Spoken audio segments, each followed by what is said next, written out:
நம்ம கொடைக்கானல சுற்றி பார்த்த வீடியோ பார்ட் 3 தான் இது. பார்ட் 2 பார்ட் 1 பார்க்காதாலும் பார்த்துட்டு வந்துடுங்க. ஸோ காலை எழுந்திரிச்சோடனே பாப்பாவுக்கு பாலாத்தி கொடுத்தாச்சு. ஜன்னலை திறந்தாங்க பார்த்தோம். ஸோ அந்தளவுக்கு வந்துட்டு பனி ஃபுல்லாக அப்படியே படிஞ்சிருந்துருக்கு. மழை ஒன்றும் பெய்யலை, அந்தளவுக்கு கூலிங்கு.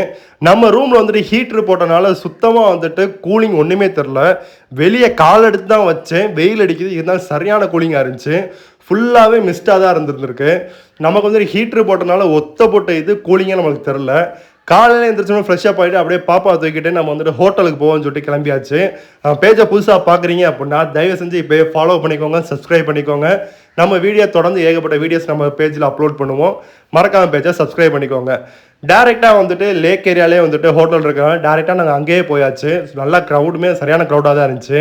போனதும் வந்துட்டு தோசை மட்டும் தான் வாங்கி சாப்பிட்டோம். ஏன்னா காலையில் வந்துட்டு என்ன ஐட்டம் வேணாம், எதுவுமே வேணாம்னு சொல்லிட்டு தோசை மட்டும் வாங்கியாச்சு. பாப்பாக்கு இட்லி வாங்கினா சாப்பிடல, தோசையை மட்டும் கொஞ்சம் கொஞ்சம் பிச்சு கொடுத்துட்டு பாப்பா கொடுத்தாச்சு. அதோட டேரெக்டாக நாங்கள் ரூம் கிளம்பிட்டோம். ரூமில் பாப்பாவுக்கு வந்துட்டு பேம்பர்ஸ் எல்லாமே மறந்து வச்சுட்டு வந்துட்டோம். சரி ஓகே ஒன்று வாங்கிடுவோம்னு சொல்லிட்டு வாங்கியாச்சு. கூட்டத்தை பாருங்கள் எந்த அளவுக்கு செம்ம டிராஃபிக்காக இருக்குன்னு. அதோடு நாங்கள் வந்துட்டு ஒன் டேலே நாங்கள் வந்துட்டு செக் அவுட் பண்ணிடுவோம் ரூமை அப்படின்னு சொல்லிட்டு செக் அவுட் பண்ணிட்டோம். நம்ம பேஜை மறுபடியும் புதுசாக பார்க்குற ஆளு ஃபாலோ பண்ணிக்கோங்க. ஸோ நம்ம வந்துட்டு அகெயின் நம்ம விளாக் எல்லாமே புதுசாக விளாக் வரும். மறக்காம பேஜை சப்ஸ்கிரைப் பண்ணிக்கோங்க, ஃபாலோ பண்ணிக்கோங்க. டேரெக்டாக நம்ம லேக் ஏரியா வந்தாச்சு. லேக் ஏரியா வந்ததும் பாப்பாவுக்கு வந்துட்டு இந்த டாய் பார்த்து கற்றுக்கிட்டே இருந்தா.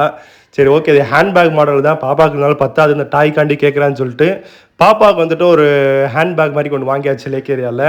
டேரெக்டாக லேக் ஏரியா எல்லாமே சுற்றி முடிச்சுட்டு டேரெக்டாக கீழே இறங்கிடுவோம் அப்படின்னு சொல்லிட்டு பிளான் போட்டாச்சு. மேலாம் சுற்றி பார்க்கலான்னு பார்த்தோம், செம்ம டிராஃபிக்காக இருந்துச்சு. அதனால் சுற்றி பார்க்குற மாதிரி மைண்ட் இல்லை, ஏன்னா ஃபுல்லாக டிராஃபிக்கு. அதோட கீழே இறங்கணும்ல லிசா வந்துட்டு பலாப்பழம் பார்த்து எனக்கு வாங்கி கொடுத்து கேட்டுருந்துச்சு. ஸோ டேரெக்டாக பலாப்பழம் ஆகிட்டு டேரெக்டாக நம்ம கீழே வந்து இறங்கியாச்சு. அதுக்கப்புறம் இந்த வீடியோ கண்டினியூ பண்ணுறோம். ஸோ எங்கன்னு பார்த்தீங்க அப்படின்னா நம்ம ஃபுட் ஸ்ட்ரீட் மாதிரி ஒரு ஏரியா இருந்துச்சு. கீழே இறங்கினதுமே லேக் ஏரியாவிலேருந்து, அதாவது கொடைக்கானலேருந்து நம்ம கீழே இறங்கினோன்னே பைபாஸ் இந்த மாதிரி ஃபுட் ஸ்ட்ரீட் ஒன்று இருந்துச்சு. டேரெக்டாக அதுக்குள்ளே வந்தாச்சு. பாப்பா விளையாட விட்டுட்டு பர்ஃபெக்டாக இருந்துச்சு. இந்த இடமே ஒரு நல்லா ஜாலியாக வைப் பண்ணுற மாதிரி இருந்துச்சு இடம். ஸோ பேஜை ஃபாலோ பண்ணாமல் இருந்தால் ஃபாலோ பண்ணிக்கோங்க. இதோட சீரியஸ் முடியுது.